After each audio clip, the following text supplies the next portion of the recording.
स्वागत है आप सभी का हमारे धार्मिक चक्र म्यूजिक पर। आइए आज आपको हम बताते हैं 2021 में कब है मोक्षदा एकादशी व्रत, उस व्रत की कथा और उसका महत्व। शास्त्रों में एकादशी के दिन को बहुत पवित्र बताया गया है। मोक्षदा एकादशी को मोह का नाश करने वाला उत्सव माना जाता है। जिस प्रकार अन्य एकादशियों के दिन भगवान श्री विष्णु का पूजन किया जाता है, उसी प्रकार मोक्षदा एकादशी भी श्री हरि को समर्पित होती है।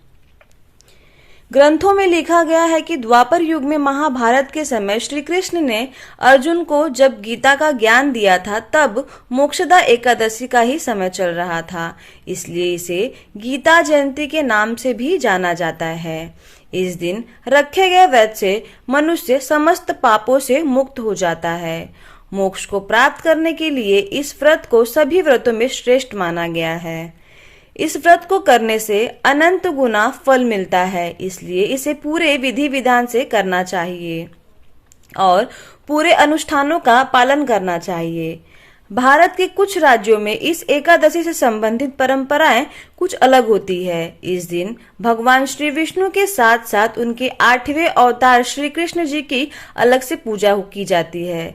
इसके साथ साथ गीता के 11 अध्यायों का पाठ किया जाता है। यदि संभव हो तो संपूर्ण गीता का पाठ करना चाहिए।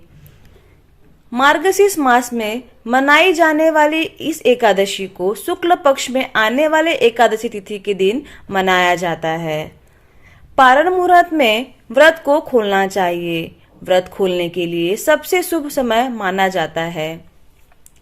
2021 में 14 दिसंबर को मंगलवार के दिन मोक्षदा एकादशी का उत्सव आने वाला है।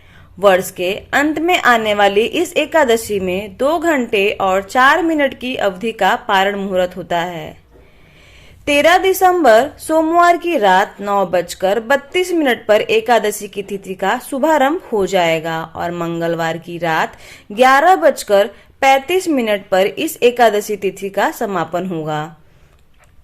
मोक्षदा एकादशी का पारण मुहूर्त 15 दिसंबर बुधवार की सुबह 7:06 से 9:10। मोक्षदा एकादशी व्रत कथा। भगवान श्री कृष्ण जी ने स्वयं युधिष्ठिर को इस व्रत कथा के बारे में बताया था। कथा के अनुसार प्राचीन काल में वैख्यानक नामक का एक राजा गोकुल नाम के नगर पर राज करता था। यह राजा अपनी प्रजा का पुत्र की भी भांति ध्यान रखता था। राजा के राज्य में रहने वाले कई ब्राह्मणों को चारों वेदों का ज्ञान था। राजा को रात्रि में ऐसा स्वप्न आया जिससे कि वह चित्त भयभीत हो उठा। उसने अपने उस स्वप्न में अपने पूर्वजों को नरक में दुख भोगते हुए पाया। कष्टों को सहन करते समय राजा के पूर्वज उसे नरक से मुक्ति कराने की विनती कर रहे थे। ऐसा दृश्य देखकर राजा बहुत दुखी हुए। राजा ने एक प्रसिद्ध विद्वान के पास जाकर अपना स्वप्न विस्तार से बताया और इसके उपाय के बारे में पूछा। राजा ने कहा वह अपने पितरों की शांति के लिए कोई भी तप, दान, पूजा और व्रत आदि कर सकता। कृपा करके इसका जो भी उपाय हो उसे मुझे बताएं। तब ब्राह्मणों ने राजा को पर्वत ऋषि के आश्रम में जाने का सुझाव देते हुए कहा कि वह भूत और भविष्य के ज्ञाता है। वह अवश्य ही आपकी समस्या का समाधान कर देंगे। ऐसा सुनकर राजा शीघ्र ही उस आश्रम के लिए निकल गए। तब उस मुनि ने राजा को बताया कि तुम्हारे भूतकाल में किए गए पाप के कारण तुम्हारे पूर्वज नरक में दुख भोग रहे हैं। यदि तुम अपने परिवार सहित मार्गशीर्ष में आने वाली एकादशी के व्रत को करोगे तो उससे प्राप्त पुण्य से तुम्हारे पितृ नरक से मुक्त हो जाएंगे। राजा ने ऋषि को दंडवत प्रणाम किया और उनके द्वारा बताए गए मोक्षदा एकादशी के व्रत को किया। यज्ञ के समान फल देने वाले इस व्रत को करने से राजा के पूर्वजों को स्वर्ग से प्राप्ति हुई। इस व्रत को करने से सभी कष्टों का नाश होता है। मोक्ष की प्राप्ति के लिए इस व्रत को सबसे उत्तम माना गया है।